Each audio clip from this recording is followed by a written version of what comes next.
ప్రజాయుద్ధ నౌక, విప్లవ కవి, లెజెండరీ గద్దరన్న గారు నటించిన ఆఖరి చిత్రం ఉక్కు సత్యాగ్రహం సినిమా ఈ నెల 29వ తేదీన ప్రపంచవ్యాప్తంగా విడుదలవుతుంది. ఆ రిలీజ్ డేటు వివరాలు మీ ముందుంచడానికి మేము ఏర్పాటు చేసిన ఈ కార్యక్రమానికి విచ్చేసినటువంటి మీడియా మిత్రులందరకు నేను నిర్మాతగా, దర్శకుడిగా, నటుడిగా, రచయితగా, గాయకుడిగా చేతులెత్తి నమస్కరిస్తున్నాను. ఈ సినిమా తీసే ముందు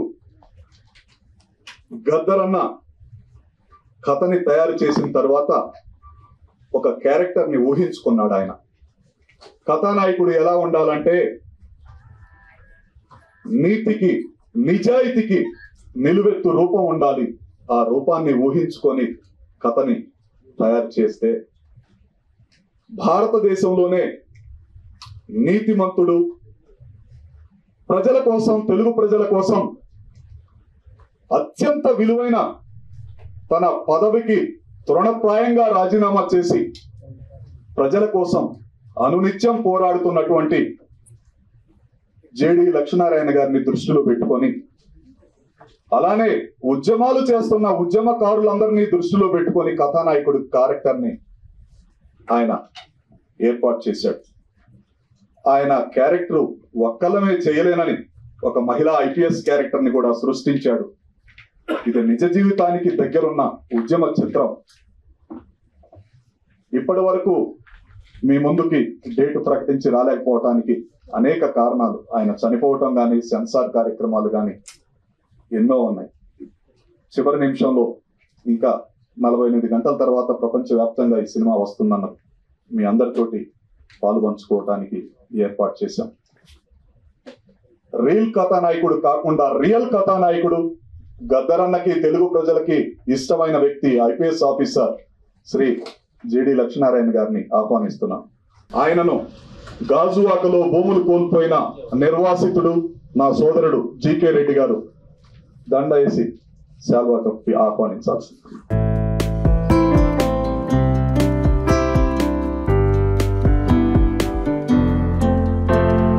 అన్ని అవయవాలు ఉండి కూడా బాధ్యతలు విస్మరిస్తున్న ఈ దేశంలో, ఈ ప్రపంచంలో దేవుడు తనకి లోపాన్ని ఇచ్చినా కూడా దాన్ని ఆయుధంగా మార్చుకొని ఉద్యమంలో సోషల్ మీడియా ద్వారా తన శక్తి వంచన లేకుండా పోరాడుతున్న మౌత్ ఆర్టిస్టు నా చెల్లెమ్మ స్వప్నాన్ని వేదిక మీదకి రావాల్సిందిగా కోరుతున్నా. ఉత్తరాంధ్ర వాసి. ఆ అమ్మాయి చాలా మందికి ఇన్స్పిరేషన్. చిన్న వయసులోనే ఎన్నో పోరాటాల్లో. థ్యాంక్ యూ తల్లి. అలానే గ్లామర్ సినిమాలు, పెద్ద స్టార్ కాస్టింగ్ ఉన్న సినిమాలే విడుదల చేయటానికి ముందుకు వస్తున్న పంపిణీ రంగం అన్ని పక్కన పెట్టి నా గద్దరన్న కోసం, నా తెలుగు ప్రజల ఉద్యమ చిత్రమైనటువంటి ఉక్కు ఫ్యాక్టరీ కోసం నేను ముందుకు వస్తున్నానని అందరికంటే ముందే ఈ సినిమాని కొని రాష్ట్రానికి, ప్రపంచానికి పంపిస్తున్నటువంటి నా సోదరుడు పిఆర్కే ఫిల్మ్స్ ప్రసాద్ గారిని కూడా రావాల్సిందిగా కోరుచున్నాను. అలాగే చెన్నై పట్టణం నుంచి అనేక సినిమాలకు డిజైనర్ గా ఉండిన వాళ్ళ కుటుంబానికి డిజైనింగ్ తప్ప ఏమీ తెలియదు, రాజకీయాలు తెలియదు, ఈ ప్రపంచం బయటకు తెలియదు. నా మిత్రుడు గత 3-4 సంవత్సరాల నుంచి ఈ సినిమా కోసం కష్టపడి ఒక ఆర్ట్ లాగా, ఒక గ్రంథాన్ని లాగా తయారు చేసినటువంటి సురేష్ అంజన్ కడలి గారిని కూడా రావాల్సిందిగా కోరుతున్నాను. అలాగే భూ నిర్వాసితుడైన రెడ్డి జీకే రెడ్డి గారు నిర్వాసితుల తరఫున పోరాటం చేయడమే కాకుండా ఈ సినిమాలో నటించారు. సినిమాకు చాలా కష్టపడ్డారు. ఆయన్ని కూడా వేదికను అలంకరించారు.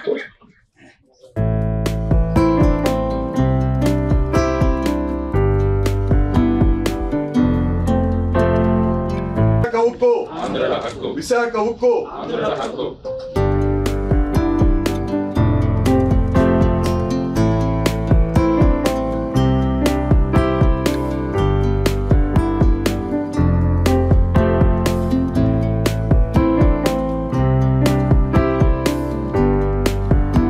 నిద్రపోయేవాడిని లేపేది కళ అని ప్రజా కవులు, గాయకులు ఈ ప్రపంచానికి ఎన్నో తెలియజేశారు.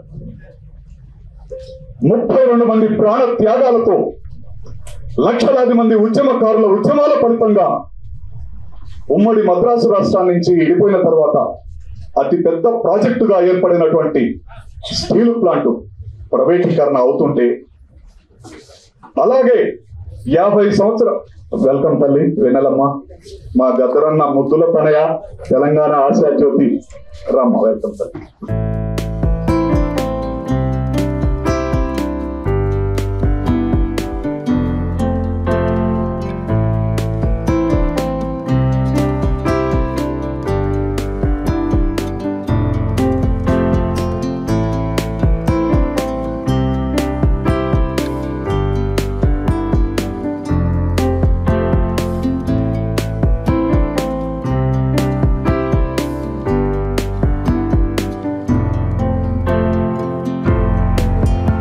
త్యాగాలతో లక్షలాది మంది ఉద్యమాల ఫలితంగా ఆనాడు గద్దరన్న లాంటి విద్యార్థి నాయకుడు గద్దరన్న అనేక ప్రముఖులతోటి, ముఖ్యంగా తెలంగాణ గడ్డపై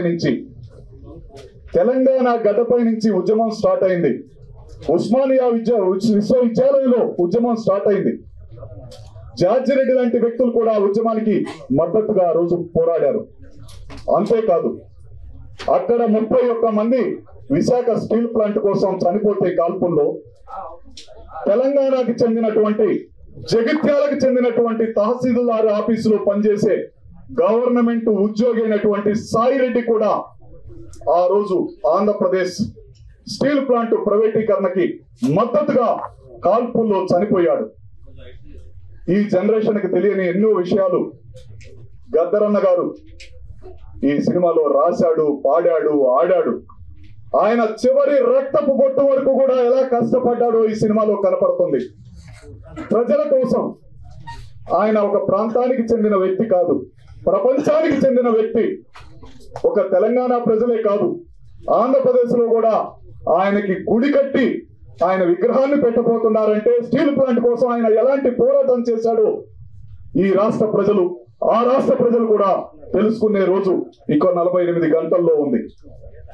ప్రేమైన సోదరులారా, విశాఖ ఉక్కు ఆంధ్రుల హక్కు నినాదంతో 32 మంది ప్రాణ త్యాగాలు చేసినటువంటి ఆ స్టీల్ ప్లాంట్ ను తుక్కు రేటుకి అమ్ముతుంటే, సమ్మెని జన్మ హక్కు రన్నో దాన్ని ఆపేటి మునగాడు ఎవడన్నా, సమ్మెని జన్మ హక్కు రన్నో దాన్ని ఆపేటి మునగాడు ఎవడన్నా, అన్నన్న మాయన్న కంపెనీ కూలన్నా, అన్నన్న మాయన్న కంపెనీ కూలన్నా, ఎన్నాళ్ళు ఈ బతుకు ఎదురు తిరగావన్నా, సమ్మెని జన్మ హక్కు రన్నో ఉక్కు ఫ్యాక్టరీ తల్లి, ఓహో ఉక్కు ఫ్యాక్టరీ తల్లి దుఃఖంలో ఉన్నది, విశాఖ సంభ్రము శోకమై పొంగినాది అనే ఒక అద్భుతమైన చరిత్రలో నిలిచిపోయేటటువంటి ఒక పాటని, ఒక గ్రంథాన్ని, ఒక కళాఖండాన్ని ఈ చిత్రం ద్వారా అందించిన మహానుభావుడు గద్దరన్న ఈ చిత్రంలో కనపడబోతున్నాడు. ఇది ఆఖరి చిత్రం, ఆ మహానుభావుడికి అంకితం ఇచ్చాం. అలానే 32 మంది ప్రాణత్యాగాలు చేసిన వారికి కూడా ఈ చిత్రాన్ని అంకితం చేయటం జరిగింది. ఆయన కొనసాగింపుగా ఆయన కొన్ని షాట్లలో చేయలేకపోయినటువంటి సన్నివేశాన్ని, ఒక పాటలో మేము కోరుకున్న సన్నివేశాన్ని ఆయన ముద్దుల తనయ, ఆయన నిజమైన వారసురాలు, భయం అంటే తెలియని నా చెల్లెమ్మ వెన్నెలమ్మ, గద్దరన్న సమాధి తడి ఆరకముందే, ఆ పూలమాలలు వాడకముందే, అమ్మా ఇట్లా బ్యాలెన్స్ ఉందమ్మా, సినిమా సెన్సార్కి వెళ్తుంది, మీరు చేస్తే బాగుంటదేమో అని అడగలేక నేను అడిగితే, అన్నా నాన్నకి నిజమైన నివాళి అంటే ఇదన్నా, ప్రజల కోసం నేను పోరాడితే ఆయన ఆత్మ శాంతిస్తుందన్నా అని సినిమాలో అతిథి పాత్రలో ఒక సాంగ్ లో వెన్నెలమ్మ యాక్ట్ చేసింది. ఆమెకి లాల్ సలాం అమ్మ. ఆంధ్రప్రదేశ్ లో కూడా గద్దరన్న అభిమానులు వేలాది మంది కాదు లక్షలాది మంది ఉన్నారు. త్వరలో లక్ష్మీనారాయణ సార్ గారు ప్రకటించబోయే కార్యక్రమాల ద్వారా కోట్లాది మంది మారుతారు, ఆయనని గుండెల్లో గుడి కట్టుకొని పూజిస్తారు. ఆయన పోరాటం వలన, లక్ష్మీనారాయణ గారి లాంటి సార్ పోరాటం వలన ఇప్పటికీ ప్రైవేటీకరణ చేయలేక కొంతమంది భయపడి ఆగిపోతున్నారు. ఆ పోరాటాన్ని చూడాలంటే ఈ వెండి తెర మీద చూసిన తర్వాత స్టీల్ ప్లాంట్ ప్రైవేటీకరణ ఎప్పటికీ జరగనివ్వమని సినిమాలో కళాకారులు చెప్తారు. ఆ కళాకారులు పోషించిన నిజ రూపంలోని ఆ క్యారెక్టర్ అయినటువంటి జేడి లక్ష్మీనారాయణ గారు ఆయన నిర్ణయం తీసుకుంటారు. ఆయన గురించే గద్దరన్న ఆలోచించాడు, ఆ క్యారెక్టరైజ్ చేశాడు. మిత్రులారా, సోదరులారా, ప్రపంచవ్యాప్తంగా వస్తున్నటువంటి ఈ సినిమాని ఆదరించి 29వ తేదీన ప్రజలందరూ స్టీల్ ప్లాంట్ కు మద్దతు ఇవ్వాలి. 32 మంది ప్రాణత్యాగాలతో ఏర్పడ్డది. ఈ ప్రపంచంలో ఎక్కడైనా ఏదన్నా ఫ్యాక్టరీ కట్టినా, కార్ఖానా కట్టినా మా ప్రాంతంలో వద్దు, మా గుళ్ళు పోతాయి, మా బళ్ళు పోతాయి, మా మసీదులు పోతాయి, మా మందిరాలు పోతాయని పోరాటం చేయటం జరిగింది. ఇక్కడ కట్టొద్దని జరిగేది. ఆంధ్రప్రదేశ్ లోని విశాఖపట్నంలో మాత్రం మా ప్రాంతంలోనే స్టీల్ ప్లాంట్ కట్టాలని కాల్పులు జరిపించుకొని 32 మంది మరణించిన సంఘటన ఈ ప్రపంచంలో ఎక్కడన్నా ఉందని అది ఒక విశాఖపట్నం స్టీల్ ప్లాంట్ కే చెందింది. ఏ గుడికి వెళ్ళినా నాకు 100 ఏళ్ల ఆయుసు దేవుడా అని కోరుకుంటారు. ఒక వారణాసి కాశీకి వెళ్ళినప్పుడు ఆ పరమేశ్వరుని మాత్రం ఇక్కడ చచ్చిపోతే బాగుంటుందని ప్రార్థిస్తారు, పుణ్యం వస్తుందని. అలానే ఎక్కడైనా స్టీల్ ప్లాంట్ కట్టినా, ఏ ప్లాంట్ కట్టినా వద్దంటారు. ఒక విశాఖ వార్తలు మాత్రమే ఇక్కడ కట్టాలని ప్రాణాలు ఇచ్చారు. అలాంటి ప్రాణాలు ఇచ్చిన స్టీల్ ప్లాంట్ ని, గద్దరన్నకి ఇష్టమైన స్టీల్ ప్లాంట్ ని ప్రైవేటీకరణ కాకుండా మీరందరూ కోరాలని, ఈ సినిమాని ఆశీర్వదిస్తే ఉద్యమంలో పాల్గొన్నట్టేనని, ఉద్యమానికి మద్దతు తెలియజేసినట్టేనని మీ అందరికీ చేతులెత్తి నమస్కరిస్తూ, నిన్ననే ప్రమాణ స్వీకారం చేసింది చెల్లెమ్మ. తెలంగాణలోనే అతి పెద్ద పోస్ట్ అది. వేలాది మంది కళాకారులని తయారు చేసి వారికి దశ దిశ నిర్దేశించేటువంటి తెలంగాణ సాంస్కృతిక రథసారథిగా నిన్ననే ప్రమాణం స్వీకారం చేసి, ఎన్నో ఒత్తిళ్లు ఉన్నా కూడా నాన్నగారి సినిమా కోసం ఆమె రావటం ఈ సినిమాకి, తెలుగు ప్రజలకి, ముఖ్యంగా ఆంధ్రప్రదేశ్ ప్రజలకి ఆమె ఇచ్చిన గౌరవంగా భావిస్తూ వెన్నెలమ్మ గారు మాట్లాడవలసిందిగా కోరుతున్నాను. వేదిక మీద ఉన్న పెద్దలందరికీ, ఇక్కడికి వచ్చిన ప్రింట్ ప్రెస్ మీడియా అన్నలందరికీ, మీ వెనకలున్న తమ్ముళ్ళు అన్నల అందరికీ, గద్దరన్న కుటుంబం తరఫున, మీ చెల్లి, మీ బిడ్డ వెన్నెల తరఫున విప్లవాల వందనాలు. ఈరోజు ఉక్కు సత్యాగ్రహం మూవీ రిలీజ్ డేట్ గురించి నేను ఇక్కడికి వచ్చాను. ఉక్కు సత్యాగ్రహం మూవీ కోసం గద్దరన్న గారు చాలా ప్రాణం పోసి ప్రతి ఒక్క సీన్ కానీ, ప్రతి ఒక్క మాట కానీ సత్యారెడ్డి అన్నతో కూర్చొని, మేము ప్రాక్టికల్గా చూసాం, కూర్చొని అది ప్రాణం పోసి తీసిన మూవీ అది. గద్దరన్న గారు హైదరాబాద్ నుంచి విశాఖకు బయలుదేరి, కోవిడ్ తర్వాత బయలుదేరి అక్కడ స్టే చేసి మళ్ళీ అక్కడ షూటింగ్ చేసుకొని మళ్ళీ తిరిగి వచ్చేవారు. అట్లా ఒక 3-4 months కంటిన్యూగా ఈ మూవీస్ కోసం తన సమయాన్ని, తన మనసుని, తన ఆత్మని కేటాయించారు.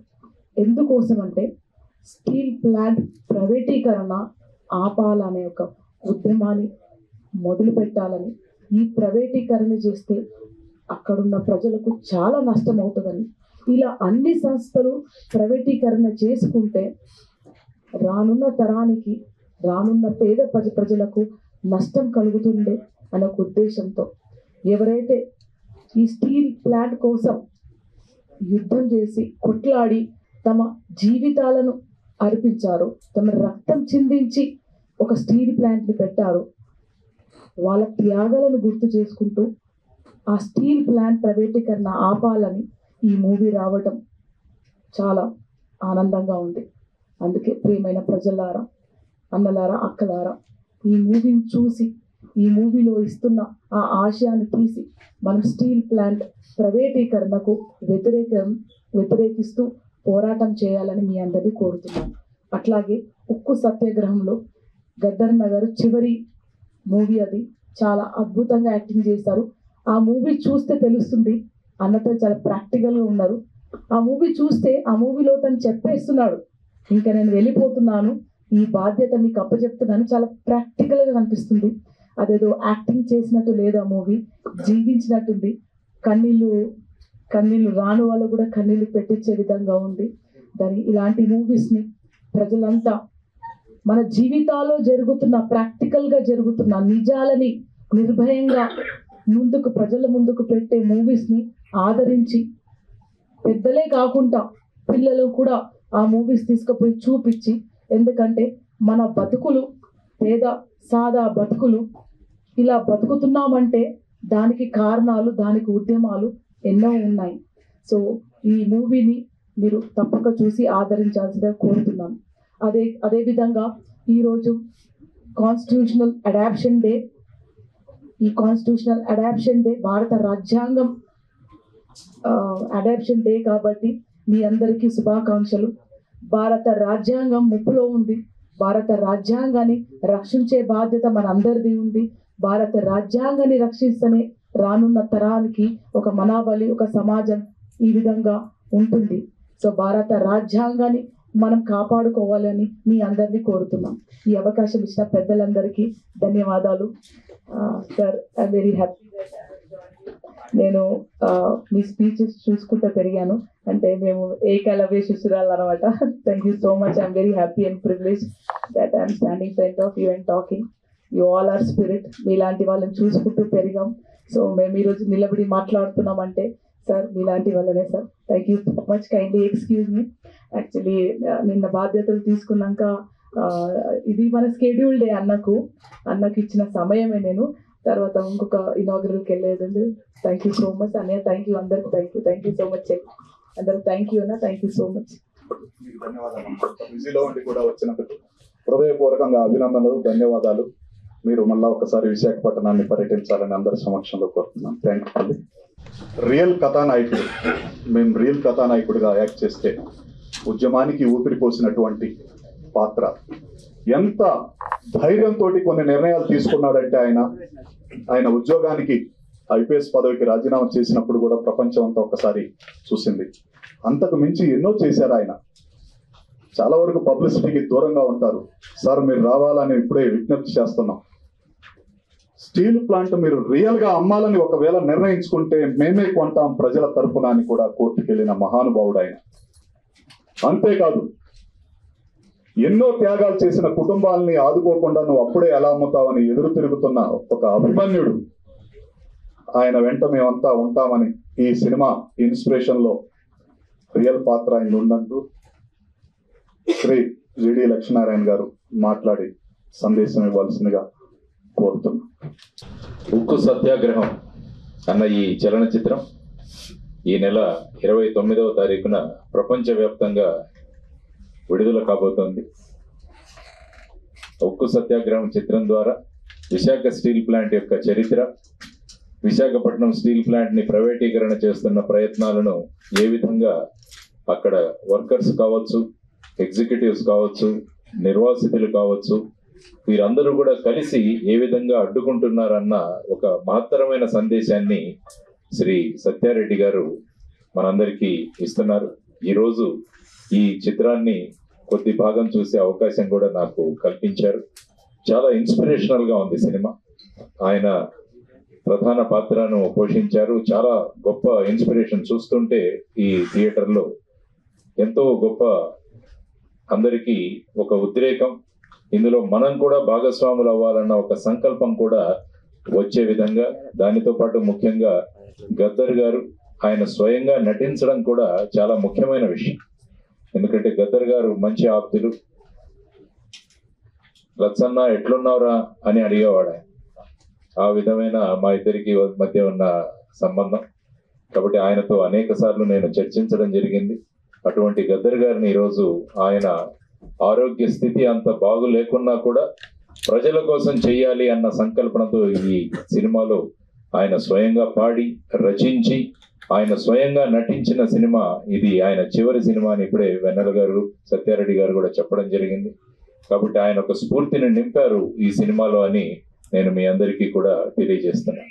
ముఖ్యంగా ఈరోజు రాజ్యాంగాన్ని మనం ఈరోజు మొదలైంది, ఈరోజు అడాప్ట్ చేసుకున్నాము. రాజ్యాంగ దినోత్సవం ఈరోజు. రాజ్యాంగంలో కూడా మనకు తరువాత ఈ లౌకికవాదం, తర్వాత సామ్యవాదం, ఈ రెండు కూడా యాడ్ చేశారు. అంటే సెక్యులర్, సోషలిస్ట్, ఈ రెండు కూడా తర్వాత 42వ అమెండ్మెంట్ లో యాడ్ చేయడం జరిగింది. కాబట్టి ఈ రోజు ముఖ్యంగా నిన్నే సుప్రీంకోర్టు కూడా ఈ రెండు ఏవైతే యాడ్ చేశారో 42లో అవి ఈ ప్రియాంబుల్లో పీఠికలో ఉండాలని చెప్పి వారు కూడా నిర్ణయం ఇవ్వడం జరిగింది. అందువల్ల ఇందులో ముఖ్యంగా చూసుకుంటే సోషలిజం అన్న కాన్సెప్ట్ ఏదైతే ఉందో, అంటే ఉత్పాదన లేకుంటే దేశంలో ఉన్న సంపద కేవలం కొంతమంది మాత్రం చేతుల్లోనే ఉండకూడదన్నది సోషలిజం. దానికి ప్రధానంగా మన పబ్లిక్ సెక్టర్ యూనిట్లు చాలా మహత్తరమైన భూమికను పోషిస్తాయి. అందుకనే మనం భారతదేశానికి స్వాతంత్రం వచ్చిన తర్వాత క్యాపిటలిస్టిక్ కాదు, ఈ విధంగా టోటల్ గా ప్రభుత్వం కాదు, మిక్స్డ్ ఎకానమీని మనం నిర్ణయించుకున్నాం. అంటే పబ్లిక్ సెక్టరు ప్రైవేట్ సెక్టరు రెండూ ఉంటాయి. ఆ విధంగా చేసుకుంటున్న సందర్భంలో మొట్టమొదటిసారిగా భారతదేశంలో ఒక పోర్టు ఉన్న ప్రాంతంలో స్టీల్ ప్లాంట్ పెట్టాలన్న సంకల్పన చేసిన తర్వాత ఆ స్టీల్ ప్లాంట్ ని మిగతా రాష్ట్రాలు, తమిళనాడు కావచ్చు, కర్ణాటక కావచ్చు, వాళ్ళ ప్రాంతాలకు తీసుకువెళ్లాలని ప్రయత్నం చేసిన సమయంలో అక్కడ అమృతరావు గారు అనే ఆయన గుంటూరు నుంచి వచ్చి అక్కడ నిరాహార దీక్ష చేయడం, ఆ తర్వాత విద్యార్థులు పెద్ద సంఖ్యలో పాల్గొనడం, ఆ తర్వాత మొత్తం అది కేవలం విశాఖపట్నానికి మాత్రమే కాదు, మొత్తం ఉమ్మడి ఆంధ్రప్రదేశ్ లో కూడా 32 మంది ప్రాణత్యాగాలు చేసిన సందర్భంలో చిట్ట చివరిగా ప్రభుత్వానికి విశాఖపట్నంలోని ఈ స్టీల్ ప్లాంట్ ఏర్పాటు చేసుకోవాల్సిన నిర్ణయం అప్పటి ప్రధాని ఇందిరాగాంధీ గారు తీసుకున్నారు. ఆ తరువాత అది బ్రహ్మాండంగా ముందుకు వెళ్ళి మంచి లాభాలలో నడుస్తున్న ఒక గొప్ప యూనిట్, పబ్లిక్ సెక్టర్ యూనిట్. ఆ తర్వాత అతి ఉత్తమమైన క్వాలిటీ ఉన్న స్టీల్ తయారు చేసే కర్మాగారం విశాఖపట్నం స్టీల్ ప్లాంట్. దాన్ని RINL కూడా అంటారు, రాష్ట్రీయ ఇస్పాత్ నిగమ్ లిమిటెడ్ అని చెప్పేసి. మీరు యాక్చువల్ గా చూసుకుంటే ప్రధానమంత్రి గారి ఆవాస్ యోజన అంటే ఇళ్లు కట్టించే దాంట్లో సుమారుగా 21,000 మెట్రిక్ టన్నులు విశాఖ స్టీల్. మీరు స్టాచ్యూ ఆఫ్ యూనిటీ అని సర్దార్ వల్లభాయ్ పటేల్ స్టాచ్యూ చూస్తారు అక్కడ నర్మదా నది ఒడ్డున, అందులో సుమారుగా 2,500 మెట్రిక్ టన్నులు విశాఖ స్టీల్. ఆ తర్వాత అటల్ టన్నల్ అని జమ్మూని కాశ్మీర్ ని కనెక్ట్ చేస్తూ ఒక టన్నల్ ఏర్పాటు చేయడం అని, దానిలో కూడా సుమారుగా 3,000 మెట్రిక్ టన్నులు మన విశాఖ స్టీల్. కాబట్టి ఇంత నాణ్యమైన విశాఖ స్టీల్ ని ఎవరో చేతిలో ప్రైవేటైజ్ చేద్దాము అంటే ఎవరు ఒప్పుకోవడం లేదు. ఎందుకంటే విశాఖ ఉక్కు ఆంధ్రుల హక్కు అని మొదలైన ఈ విశాఖపట్నం స్టీల్ ప్లాంట్ ఇప్పుడు విశాఖ ఉక్కు తెలుగు వారి గుండె చప్పుడు మాత్రమే కాకుండా భారతదేశ గుండె చప్పుడుగా కూడా మారింది. కాబట్టి దీనిని ప్రభుత్వ రంగ సంస్థగానే పెట్టాలి అన్న సంకల్పం అందరిలో ఉంది. దానికోసం సత్యారెడ్డి గారు ఈరోజు ఆ మొత్తం విషయాలన్నింటినీ కూడా ఈ చలనచిత్రం ద్వారా మనకు అందించడం జరిగింది. కోర్టులలో వెళ్ళి ఈ ప్రైవేటైజేషన్ కాకూడదు అన్న విధంగా ఒక పబ్లిక్ ఇంట్రెస్ట్ లిటిగేషన్ ద్వారా మేము కూడా పోరాడుతున్నాం అందులో. ఎందుకంటే ముఖ్యంగా ఇది ప్రభుత్వ రంగ సంస్థగా ఉండాలి. ఎందుకంటే విశాఖపట్నం యొక్క పటం మారిపోయింది. విశాఖపట్నం స్టీల్ ప్లాంట్ వచ్చిన తర్వాత చిత్రంలో కూడా అదే చెప్పారు ఆయన. భీమునిపట్నం అంటే విశాఖపట్నం కన్నా భీమిలి అన్నది ఒక కార్పొరేషన్ మున్సిపాలిటీగా ఉండేది. భారతదేశంలో సూరత్ తర్వాత 2వ మున్సిపాలిటీ భీమిలి. అది ప్రధానంగా ఉండేది. విశాఖపట్నం చాలా చిన్న ఊరుగా ఉండేది. కానీ విశాఖపట్నం స్టీల్ ప్లాంట్ వచ్చిన తర్వాత విశాఖపట్నం రూపురేఖలే మారిపోయాయి. అనేక పబ్లిక్ సెక్టర్ యూనిట్స్ అక్కడ వచ్చాయి. లక్షల మంది విశాఖపట్నం స్టీల్ ప్లాంట్ ఆధారంగా వాళ్ళు జీవిస్తున్నారు. ఎందుకంటే ఎప్పుడైతే ఇది ప్రైవేటీకరణ చేస్తారో అప్పుడు ఏమవుతుందంటే లాభాల కోసం ప్రైవేటీకరణ జరిగిన తర్వాత ఆ వ్యక్తులు తమ జేబులో ఎంత వెళుతుందని చూసుకునే సందర్భాలు ఉన్నాయి. అందువల్ల ఇది ప్రైవేటీకరణ కాకూడదు అన్నది ప్రధానంగా. అందరూ కూడా ఇది ప్రైవేటీకరణ అవ్వదు అని చెబుతున్నారు. మొన్న మినిస్టర్ గారు కూడా వచ్చి వెళ్ళారు, కుమారస్వామి గారు. ఆయన కూడా ఇది ప్రైవేటీకరణ అవ్వదు అని చెప్పారు. 3 నెలలు అయిపోయింది కానీ ఇంకా ఏమీ అందులో ఏ విధమైన చర్యలు తీసుకున్నట్టు కనపడ్డారు. కాబట్టి ప్రస్తుత ప్రభుత్వం కూడా ఇది ప్రైవేటీకరణ కాకుండా మేము కాపాడతామని వారు కూడా చెప్పిన సందర్భాలు ఉన్నాయి. కాబట్టి ఇది అందరి బాధ్యత అని గుర్తు చేయడానికి ఈ సినిమా ద్వారా ఒకవైపు ఉప్పు సత్యాగ్రహం, ఇంకొక వైపు ఉక్కు సత్యాగ్రహం, ఈ రెండింటినీ కూడా పోలుస్తూ ఉక్కు సత్యాగ్రహం ఏ విధంగా ఈ ప్రైవేటైజేషన్ ఆపాలి అన్న ఒక సందేశాన్ని తీసుకుని అక్కడ ముందుకు వెళ్తారు. సత్యన్న ఒక క్యారెక్టర్ అక్కడ నిర్మించి ఆ క్యారెక్టర్ ద్వారా ఈ ఉద్యమాన్ని ఎలా ముందుకు తీసుకెళ్లాలని అటు విద్యార్థులు కావచ్చు, కార్మిక సంఘాలు కావచ్చు, అందరం కలిసి పనిచేస్తే ఈ విశాఖ ప్రైవేటీకరణ అవ్వదు అన్న ఒక సందేశాన్ని వారు ముందుకు తీసుకువెళుతున్నారు. కాబట్టి ఖచ్చితంగా ఇది ప్రజలందరినీ కూడా ఆకర్షిస్తుంది. పాటలు చాలా బాగున్నాయి, నేను విన్నాను. పాటలు చాలా, చిత్రీకరణ కూడా చాలా బాగుంది. ముఖ్యంగా సినిమాలో వాడిన డైలాగ్ చాలా అత్యంత ప్రభావంగా ఉన్నాయి. ఒక్కొక్క మాట కూడా ఒక్కొక్క తూటాలాగా వెళుతుంది. ఇందులో అనేకమైన డైలాగులు చాలా చక్కగా రాశారు. ఎందుకంటే మనసు పెట్టి ఇందులో పని చేశారు ఈ సినిమాలో. అది నాకు కనిపించింది. ఒక సినిమాలాగా కాకుండా ఒక నిజ చరిత్ర, ఇది మన సామాజిక బాధ్యత అనుకొని నిర్మించిన చిత్రం ఇది. అందువల్ల ప్రతి ఒక్కరూ కూడా వారికి 100% వాళ్ళ కాంట్రిబ్యూషన్, వాళ్ళ మాట కావచ్చు, పాట కావచ్చు, అభినయం కావచ్చు, ఇవన్నీ కూడా అందులో రంగరించి మన ముందుకు వస్తున్న సినిమా ఈ ఉక్కు సత్యాగ్రహం. అందువల్ల ప్రభుత్వానికి మా విన్నపం ఏంటంటే, యాక్చువల్గా 29వ తారీఖున ప్రధానమంత్రి గారు విశాఖపట్నంలో వస్తారన్నది నిన్న పేపర్ వార్త. కానీ సత్యారెడ్డి గారు నాకు చెప్పడం ఆ కార్యక్రమం పోస్ట్పోన్ అయిందని చెప్పాను. అంటే ఆ రోజు 29న ఉక్కు సత్యాగ్రహం విడుదల, అదే రోజు ప్రధానమంత్రి గారు ప్రైవేటీకరణ చేయట్లేదన్న ప్రకటన కూడా చేస్తారన్న ఒక ఆశాభావంలో నేను ఉండినాను. కానీ ఆ కార్యక్రమం రద్దయిందని వారు చెప్పారు. కాబట్టి ఈ సినిమాలో టైటిల్స్ కూడా ఉన్నాయి, ఇంగ్లీష్లో టైటిల్స్. కాబట్టి ఖచ్చితంగా కేంద్ర ప్రభుత్వంలో ఉన్న వారంతా కూడా ఈ సినిమాను చూసి ప్రజల యొక్క మనోభావాలను అర్థం చేసుకొని ఆ ప్రైవేటీకరణ దిశగా చేస్తున్న అడుగులను వాళ్ళు అక్కడే ఆపితే ఖచ్చితంగా ఆంధ్రప్రదేశ్ కాదు, మొత్తం భారతదేశంలో కూడా ఒక గొప్ప అనుభవం. ఎందుకంటే చాలా చోట్ల ప్రైవేటీకరణ కావాలని కోరుకుంటున్నారు చాలా మంది. కానీ విశాఖపట్నం స్టీల్ ప్లాంట్ మటుకు కాకూడదు. దానికి సెంటిమెంట్, అంటే 32 మంది ప్రాణత్యాగాలు ఉన్నది ఒక భాగం అయితే, ఇది ఖచ్చితంగా లాభాల బాటలో నడిచే కంపెనీ అని ఎప్పటి నుంచే మేము కూడా చెబుతున్నాం. దీనికి చేయాల్సింది కేంద్ర ప్రభుత్వం ఒకటే కోరుకుంటున్నాం, దానికి గనులు కేటాయించండి అని మొదటి నుంచి డిమాండ్. మిగతా అన్ని కంపెనీస్ కి, అన్ని ప్రైవేట్ కావచ్చు, గవర్నమెంట్ కావచ్చు, అన్నిటికీ వారి సొంత గనులు ఉన్నాయి. కానీ విశాఖపట్నం స్టీల్ ప్లాంట్ కు మాత్రం సొంత గనులు ఇవ్వలేదు. 28 అప్లికేషన్లు వేసినా కూడా స్టీల్ ప్లాంట్ కు ఈ విధంగా గనులు కేటాయించలేదు. ప్రస్తుతం ఈ ప్లాంట్ కు కావాల్సింది గనులు కేటాయించడం, లేకుంటే స్టీల్ అథారిటీ ఆఫ్ ఇండియాలో కలపమని చెప్పేసి అందరి యొక్క డిమాండ్. సెయిల్లో కలపండి RINL ని కూడా అన్నది ప్రధానమైన డిమాండ్. కాబట్టి ఇవన్నీ చేసుకుంటూ రావడానికి చాలా సులభమైన పరిష్కారాలు ఉన్నాయి. విశాఖపట్నం స్టీల్ ప్లాంట్ ని ప్రభుత్వ రంగ సంస్థగా కొనసాగించడానికి ఆ విధంగా ప్రభుత్వం ఆలోచించాలి. ఎందుకంటే సినిమా అన్నది చాలా ప్రభావవంతమైన మీడియం. ఎందుకంటే సినిమాల ద్వారా ప్రజల యొక్క భావోద్వేగాలను, ప్రజల యొక్క ఆలోచన విధానాలను కూడా ప్రభావితం చేసేదే సినిమా.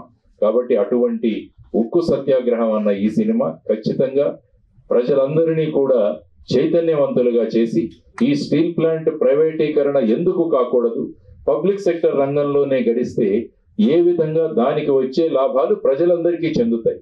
అదే ప్రైవేటీకరణ అవుతే వచ్చే లాభాలు కేవలం ఎవరైతే ఆ కంపెనీని కొనుక్కుంటారో వాళ్ళ జేబుల్లో వెళతాయి. ఈ విధమైన తర్వాత ఎప్పుడైతే ప్రభుత్వ రంగ సంస్థలో ఉంటాయో అక్కడ రిజర్వేషన్ సిస్టమ్ కూడా అమలవుతుంది. అదే ప్రైవేటు రంగంలోకి వెళితే బడుగు బలహీన వర్గాల వారికి అవకాశమే ఉండదు. ఆ తర్వాత ముఖ్యంగా ఈ స్టీల్ ప్లాంట్ కోసం సుమారుగా 23,000 ఎకరాలు ఆ ప్రాంతంలో 64 గ్రామాల నుంచి రైతులందరూ కూడా వారికి ఇచ్చారు. అప్పుడు వాళ్ళకిచ్చిన వాగ్దానం ఏంటంటే, మీ ప్రతి ఇంటిలో కూడా ఒక ఉద్యోగం ఇస్తామని చెప్పారు. ఇప్పటికీ సుమారుగా 8,500 మంది రైతులకి ఉద్యోగాలు ఇవ్వలేదు వాళ్ళ కుటుంబాలకు. ఇది 4th జనరేషన్, 4వ పీढ़ి.